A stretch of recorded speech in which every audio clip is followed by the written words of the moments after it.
year just to after the album was done, just to get the fucking thing out. It was done like a year earlier than that. But just with all the red tape of how complex of a situation it was, and essentially Baby Graham was licensing it, that's what it was. Some people are like, yo, you was on Baby Graham. Nah, Baby Graham just licensed that album. And then the dope fucking thing is when I left Atlantic, they let me have Eastern Philosophy. They were just like, yeah, you can keep your masters, keep all your masters. And I'm like, woo, that's dope. So Win-win situation. yeah, thank you to Theo Settlemeyer, my lawyer at the time. Take me back to working with, how did the Army of Pharaohs come about? That was because, obviously, the Paz connection. But the funny thing is, Paz originally, before I linked up with Self, after the psychosocial, Paz was like, yo, let's do a super group with me, you, Virtuoso, Bahamadia, and Esoteric called the Tibetan Black Magicians. And I was like, that's dope. Tibetan Black Magicians. I like that. And he's like, yeah, let's do it. And I was like, okay, cool. But then what happened was that's at the point where I went harder in the New York scene with, all those guys and with Self. And I started working with Self and going this different route. There's more, like I wasn't in that same frame of mind at that point to make that kind of music. So I kind of just started doing those 12 inches with Bronx Science.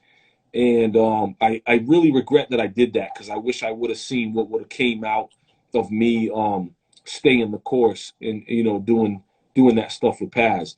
And I'm also not a fan of my earlier Bronx Science records. I just don't really care for them. But you got to do what you got to do, and you got to go through your growing pains and go through your process to even know that. So that's how the Army. Oh, years later, Paz decided that he wanted to form another super group and a bigger thing and call it Army of the Pharaohs. And I was like, yeah, that's dope. And he wanted me and Self to do it. So we got right back into that. Dope. You and Self have done a lot of work together. Can you describe your relationship and what it is about him that keep you guys working together? I don't know what the fuck it is. Me and Self are best friends. He's the closest thing I've ever had to a brother in my life. And sometimes you just meet people and you just click and it's just magic. And that's me and Self. Me and Self have been best friends since we first started talking. And then we never faltered. We never beefed. We've been friends this long and we never have arguments. And we never have problems like that. And it's crazy. He was the best man at my wedding. He's the godfather to my kids. We're best friends. We talk almost every day. He lives in Florida. We talk pretty much every day. We work on everything together. We're business partners. Every aspect of our label that we run, it's just me and him. Me and him put out all those records. We tour together. And that's how me and Self click, man. And it's ill that everybody knows that too. It's funny, like people even in our crews view me and Self as like a unit. It's funny how the thing is. You've gone on after your first album to work with artists like Premier, Evidence, Mad Lion. Fast forward to 2016, you worked with OC on Perestroika. Perestroika, yep. How did that link come together, and how was it working on the album with such a legend? Like, I can't tell you what Word Life did for me. Word Life was magic to me. Just like Organized Confusion and all these albums. Always like one of the deepest dudes and always one of the dopest rappers of all time. And then I met him at an Organized Confusion show. And actually, it was a great night too, man. It was the last time that I saw Pumpkinhead, and it was a really good night. And Organized Confusion, if you were there, you were lucky. They did everything. They did motherfucking Bring It On album version and remix version. They did Releasing Hypnotical Gases. They did fucking Prisoners of War. And did they do Fudge Pudge? Yeah, of course. They absolutely did Fudge Pudge. They did it all, man. It was wild. And me and O were talking in the crowd, and I walked up to O, and I knew all these guys would be here, so I have all their cassettes. You know what I'm saying? I'm a cassette guy, and so I bring all these cassettes with me, and even though I got my own thing going on, I'm still a fan first. I'm a real crazy fan, and so I'm busting out all these cassettes for March and Poe to sign and OC, and I see OC, and I was like, yo, can you sign this? And he's like, yeah, yeah. What? I was like, peace and apathy. He's like, oh shit, I know who you are, man. Blah blah blah blah. That bugged me out too. That's like the craziest fucking thing, because no matter how much I have fans who love me and fuck with my music, I can't get my head around the idea that my legends are gods to me. You know, that OC and Pharoah Monch and Premier are gods to me. And I'm just the same dude in high school who rode the bus listening to them in a Walkman. I'll never view myself as, yeah, I'm here. I'm on the same level as these dudes. I just can't. I'll go to my grave feeling like that. Oh my God, Neek the Exotic's in here. Speaking of which, you know what I'm saying? What up, Nick? Yeah, big up Neek. And that's what I'm talking about. Like, even Neek the Exotic, as me as a kid being a fanatic, I'm sitting there listening to Faking the Funk, absorbing every single word and just rapping that shit in the mirror, and it made me iller. So that's the crazy thing. And working with OC was like that. And O is another person who became family to me, because me and O connected. We would spend hours and hours on the phone talking about real life stuff. You know, when my daughter was born, O was like, yo, this is from Uncle O, and he's sending, clothes for my daughter and all this stuff. And it's like magic, because O is one of those people. O isn't just a work friend or a music industry acquaintance. O became a real deal Holyfield family. And working with him on that album, it's always nerve-wracking to me, because I'm a perfectionist. And also, at the same time of me being a perfectionist and wanting everything to be perfect, I also have more respect for my OGs than the average person.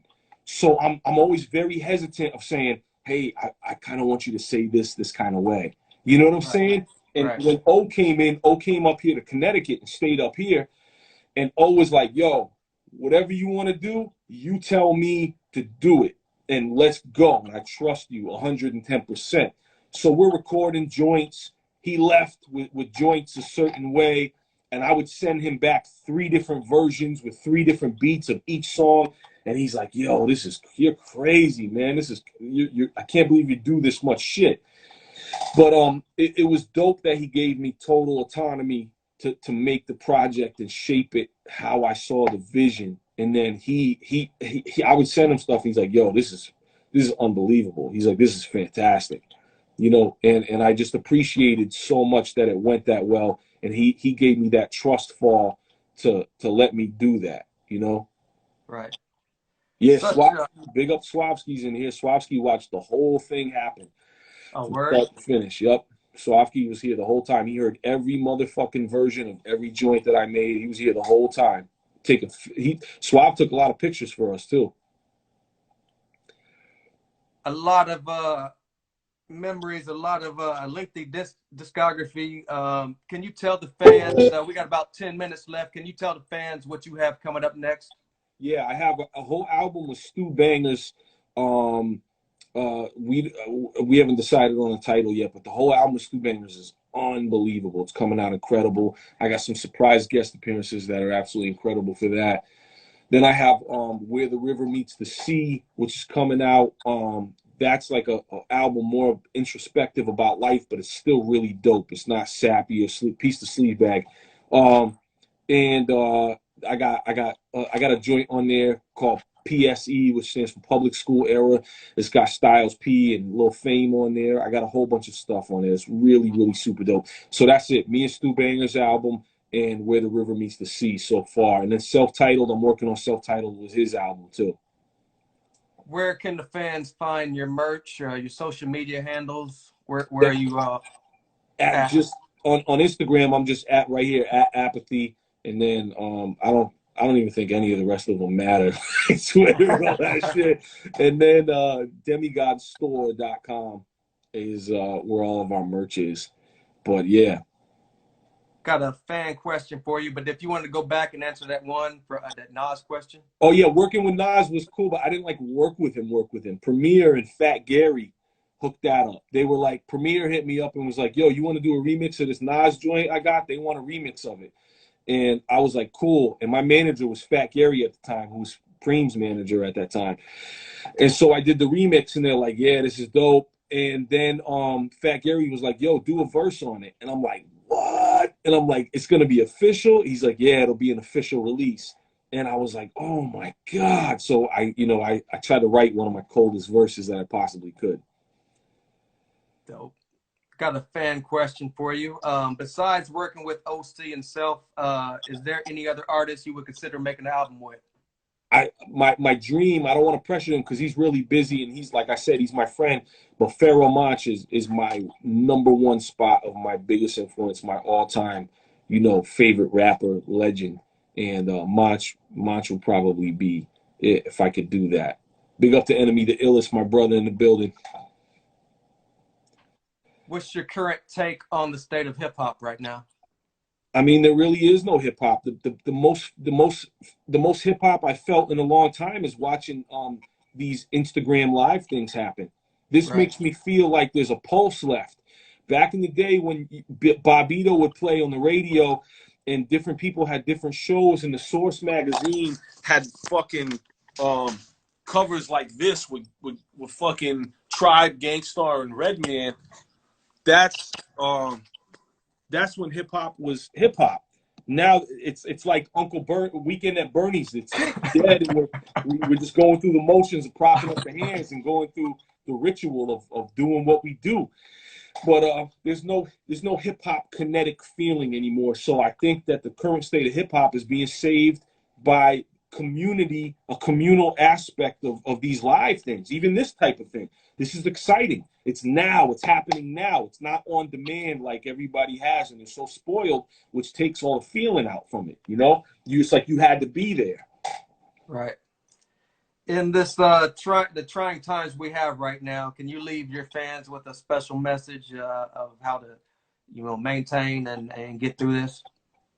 It's like it's totally